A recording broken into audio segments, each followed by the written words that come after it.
പ്രിസർവേറ്റീവിൻ്റെ കാര്യത്തിൽ common സോൾട്ടാണ്, saturated സൊല്യൂഷനാണ് കൂടുതലായിട്ട് ഉപയോഗിക്കുന്നത്. റെക്ടിഫൈഡ് സ്പിരിറ്റ് ഉപയോഗിക്കുന്നത് H2SO4 ടിഷ്യൂ സാമ്പിൾസ് 10% ഫോർമാലിനാണ്. എന്തുകൊണ്ട്?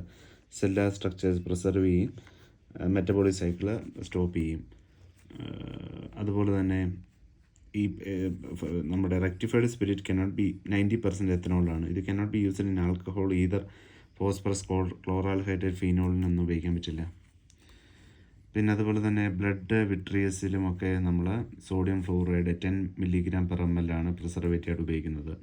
കാരണം അത് ഇനോലേസ് ഇൻഹിബിറ്റേഴ്സ് ആണ്. യൂറിൻ്റെ അകത്ത് സോഡിയം ഫ്ലൂറൈഡ് ആൻഡ് തൈമോളാണ് ഉപയോഗിക്കുന്നത്. സ്നേക്ക് ബൈറ്റ് ഇഞ്ചക്ഷൻ്റെ അകത്ത് ടിഷ്യൂ ആണെങ്കിൽ നോർമൽ സലൈനിൽ ഇടും.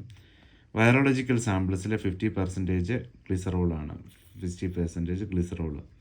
സോ പ്രിസർവേറ്റീവ് കോമൺ സോൾട്ടാണ്. Rectified spirit H2SO4, tissue samples 10% formalin, snake bite ഇഞ്ചക്ഷൻ്റെ അകത്ത് നോർമൽ സലൈൻ, അത് വൈറോളജിക്കൽ സാമ്പിൾ 50% ഗ്ലിസറോൾ.